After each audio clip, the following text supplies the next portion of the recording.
4 సార్లు మోసం చేసి గెలిచిన చెన్నమనేని రమేష్ పై క్రిమినల్ కేసు పెట్టాలన్నారు ఆది శ్రీనివాస్.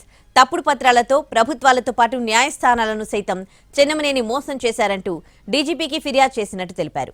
అంతేకాదు 2009 నుంచి 2023 వరకు చెన్నమనేని ఎమ్మెల్యే కాదని గెజిట్ విడుదల చేయాలంటున్నారు ఆది శ్రీనివాస్.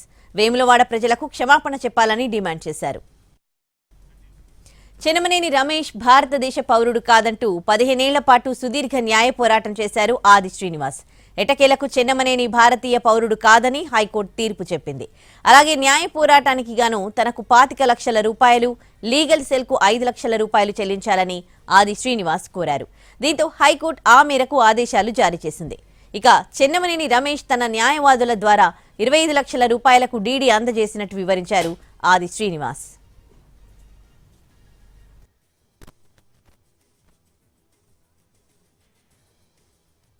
అతని పైన చట్టపరంగా కఠినమైన చర్యలు తీసుకొచ్చేప్పుడు ఇప్పటికే నేను పోలీస్ శాఖకు దరఖాస్తు ఇవ్వడం జరిగింది. అది సిఐడి ద్వారా విచారణ జరిగి వారిపై ఎఫ్ఐఆర్ కాబట్టి విచారణ జరుగుతుందని చెప్పని నేను భావిస్తూ ఉన్నా. ఎందుకంటే ఆయన భారతదేశ పౌరుడే కాదు కాబట్టి 2009 నుంచి కూడా ఆయన ఎమ్మెల్యే కాదు కాబట్టి ఆయన్ని దేశంలో ఎక్స్ఎమ్మెల్యే అని కూడా పిలవకుండా ఉండడానికి ఆ 2009 నుంచి జీత భత్యాల పేరు తీసుకున్నటువంటి కూడా తిరిగి ప్రభుత్వానికి చెల్లించే విధంగా ఆదేశాలు ఇవ్వాలని చెప్పని నేను ఉన్నత న్యాయస్థానాన్ని మళ్ళీ కోరబోతాను. ఎందుకంటే ఒక గెజిట్ ఇచ్చి 2009 నుంచి 2023 వరకు అసలు రమేష్ బాబు భారతదేశ పౌరుడు కాదని తీర్పు వచ్చిన తర్వాత ఆయన ఎమ్మెల్యే అని పిలవడానికి వీళ్ళని చెప్పి ఒక గెజిట్ ఇవ్వాలని చెప్పని నా యొక్క ఇప్పటికైనా తప్పు ఒప్పుకొని ఈరోజు కోర్టులో చెప్పిన ప్రకారం 25 లక్షలు నాకు ఇవ్వడమే డీడీ రూపాయలు ఇవ్వడం కాకుండా ప్రజలకు కూడా క్షమాపణ చెప్పాలి. మరో మార్గం